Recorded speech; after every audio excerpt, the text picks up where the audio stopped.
Primero les daré una pequeña introducción. El riñón cumple con 5 funciones: excreción de sustancias, conservación de sustancias, regulación de pH, síntesis e inactivación de hormonas y regulación de equilibrio hídrico. De la estructura del riñón, primero la parte más externa. Es la cápsula renal y es muy delgada, además de fácil de quitar. Después está la corteza. La corteza es la que ocupa más espacio y si vamos más al centro está la médula.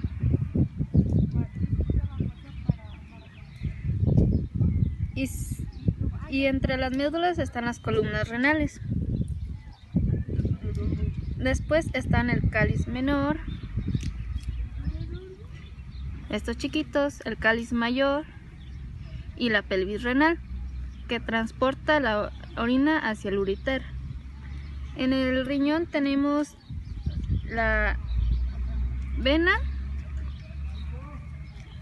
y la arteria. La forma de los riñones varían un poco según la especie, pero en general tienen forma de frijol.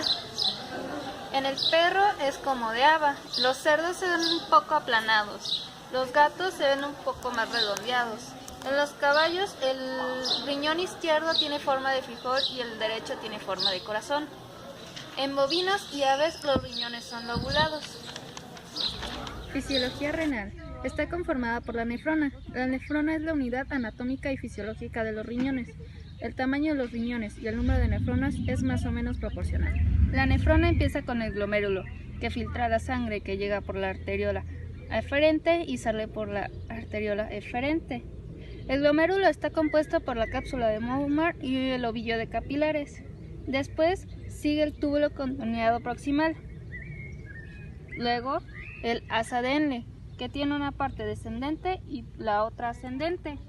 Su longitud varía según su ubicación y cuanto más larga es mayor su capacidad de función. El asa Denle regresa al glomérulo en un punto de contacto llamada mácula densa. Continuamos con los túbulos contoneados distales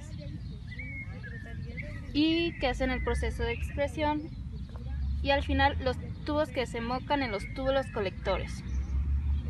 Fase 1 es entrar la sustancia por la arteria aferente, que pasa hacia su derecha y llega al glomérulo y a los capilares.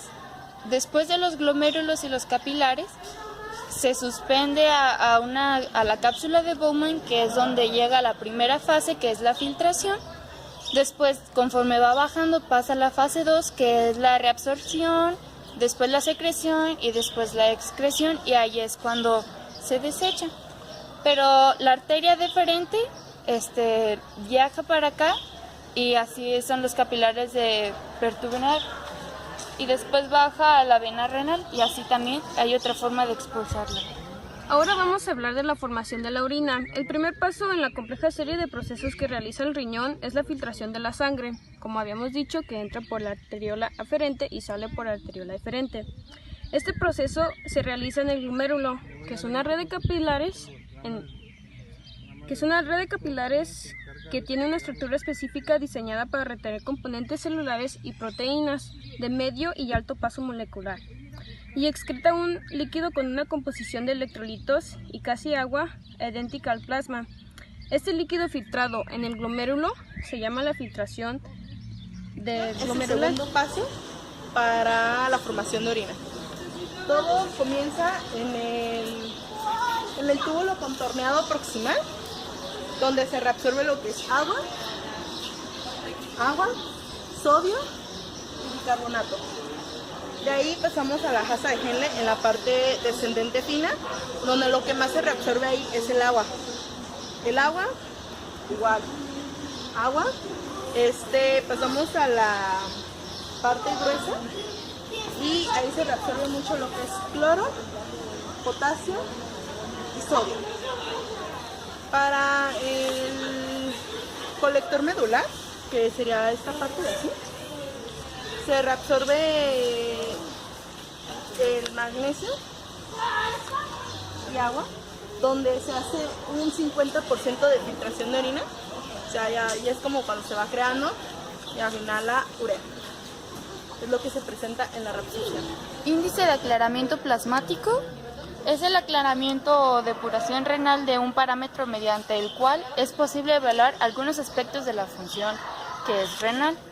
En el aclaramiento siempre está referida a una determinada sustancia o de forma genérica se denomina como un punto X, que ya sería donde dice donde X puede ser cualquier sustancia disuelta en sangre, que es ahí donde ocurre el procedimiento. Angiotensina aldosterona es el sistema donde el RAAS es un sistema hormonal que regula la presión sanguínea en el volumen extracelular corporal y el balance del sodio y el potasio en el cuerpo. La renina es secretada por las células de aparato yuxtaglomerular del riñón. Esta enzima cataliza la conversión de angiotensina, una glucoproteína secretada por el hígado. Al inicio llega al hígado y de ahí lo transforma a AGT, pero los riñones del descenso de la presión arterial sube la renina, se convierte en AGT, después en AT1 y eso es lo que llega a los pulmones. Después de los pulmones se divide en la división de los suprarrenales y en el vaso sanguíneo. En los suprarrenales es la aldosterona y la retención de salina y aumento de presión arterial, que es también lo que ocurre en el vaso sanguíneo. Los otros sistemas de excreción, aparte de lo que viene siendo la orina, entraría la pus. La pus es un humor espeso de aspecto opaco que aparece en la superficie de las heridas o abscesos, que es lo más común en veterinaria, que sea por abscesos y heridas. Por ejemplo, cuando se aplica una inyección de forma incorrecta, se crean abscesos con pus en los animales. Está constituido por una mezcla aleatoria de suero, células del sistema inmune vivas y muertas y bacterias responsables de la supuración. Otro sistema de excreción sería la leche, como es en el caso de las vacas. Puede ser cualquier animal, pero nos referimos un poco más hacia las vacas. Durante el embarazo, la hormona prolactina, que es secretada por la hipófisis de la madre, estimula la secreción de la leche en las glándulas mamarias. La acción de otras hormonas, como los estrógenos y la progesterona, limita la producción a unos pocos milímetros antes del nacimiento del producto. Otro sería el sudor. Por ejemplo, cuando los caballos son sometidos a trabajos muy duros, son los que más secretan el sudor. Existen dos tipos de glándulas sudoríparas, las ecrinas y las apocrinas. ¿Eso es para fisiología? El sudor está compuesto principalmente por agua y cloruro sódico, que es sal. Ayuda a mantener frío el cuerpo. Otras serían las lágrimas, que es un líquido transparente, salino, que baña la superficie del ojo para mantenerla en constante humedad. Contiene anticuerpos como sustancias inmunológicas que ayudan a prevenir infecciones oculares. Otra sería la saliva. Hay tres tipos de glándulas salivales que producen saliva: las parótidas, las submandibulares y las sublinguales. La saliva también pues es para poder triturar el alimento, y sería una de las principales funciones. La cera en las orejas, llamada comúnmente cerilla, es una sustancia de naturaleza aceitosa que es secretada por glándulas del epitelio que recubren el conducto auditivo externo y los folículos pilosos. Su función básicamente pues es protectora ya que atrapa microorganismos, polvo y partículas que pueden dañar el oído. El sarro en los dientes sería otra forma de excreción. La acumulación de bacterias es una de las causas principales de dolencias en las encías, que las inflaman y las destruyen irreversiblemente. Otro serían los mocos.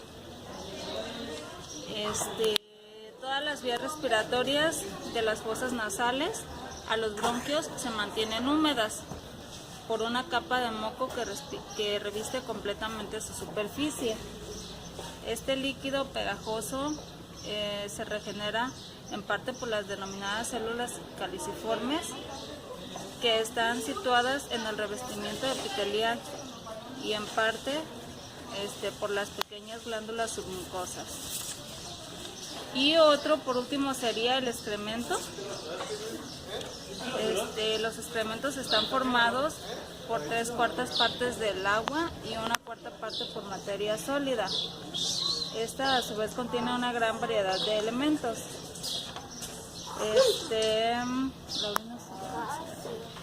Y otro sería el vómito.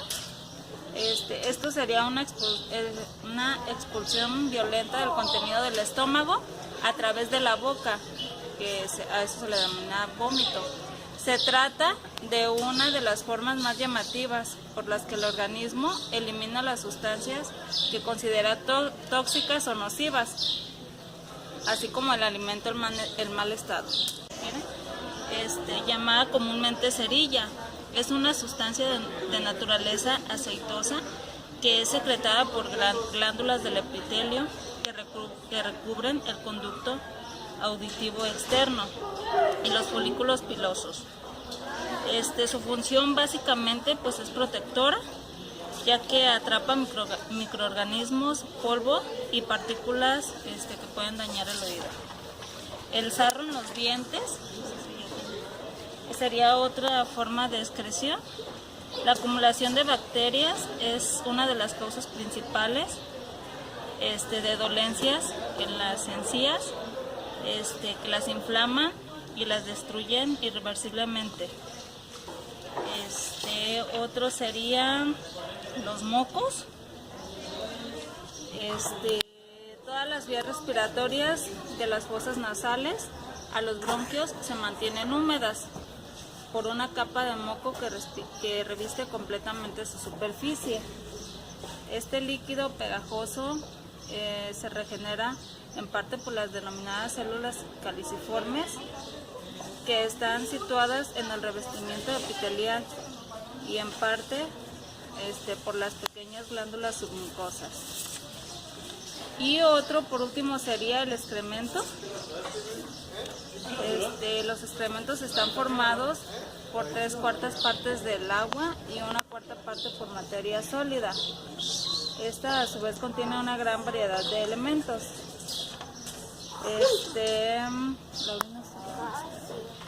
Y otro sería el vómito.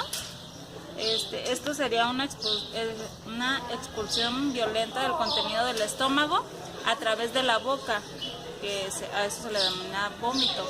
Se trata de una de las formas más llamativas por las que el organismo elimina las sustancias que considera tóxicas o nocivas, así como el alimento en mal estado. Sistemas y mecanismos de excreción en el sistema animal.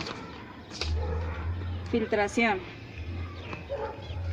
Es la salida del líquido a través de la membrana del organismo excretor. Esto dependerá de cada uno de los animales de los que estamos hablando según su organización interna. El segundo paso sería la reabsorción, que consiste en la incorporación de las moléculas que todavía son útiles para el organismo. Esto ocurre mediante el transporte activo realizado por cada una de las células que hacen parte del tubo excretor. Y el último paso sería la secreción. Este consiste en la eliminación de moléculas del medio interno por medio del transporte activo.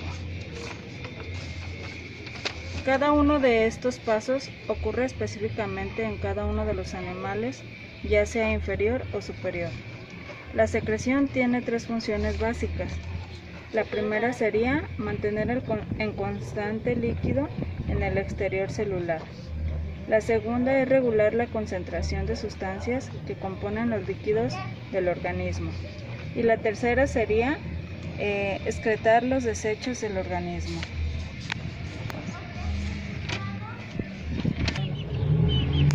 De manera rápida voy a explicar cómo sucede el sistema de excreción en cada uno de los diferentes grupos de animales. En las esponjas y los nidarios ocurre la excreción por medio de la difusión y la sustancia que ellos producen es amoníaco.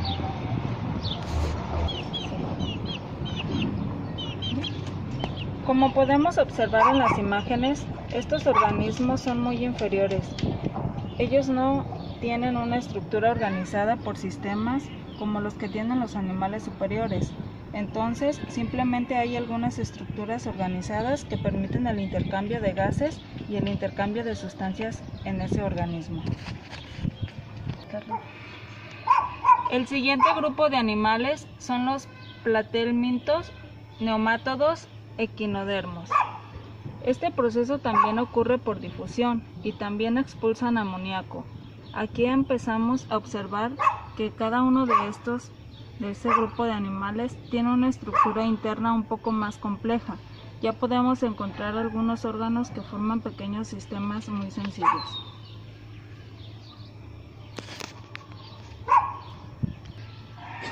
Ahora les hablaré de los artrópodos. Dentro de los artrópodos, que también son animales invertebrados, tenemos 2 grupos.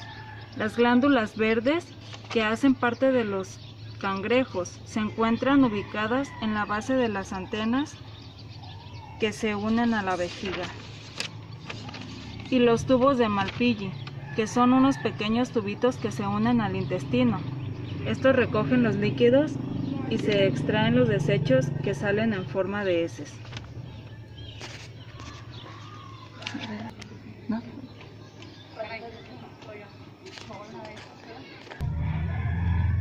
En esta tabla encontraremos la clasificación de los animales superiores, es decir, los vertebrados según la sustancia que expulsan y cuáles son los órganos encargados de realizar esta excreción.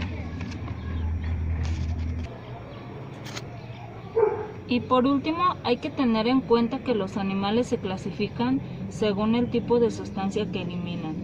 Tenemos, por ejemplo, los ureoteólicos, los aminoteólicos y los ureotélicos, que secretan urea, amoníaco y ácido úrico.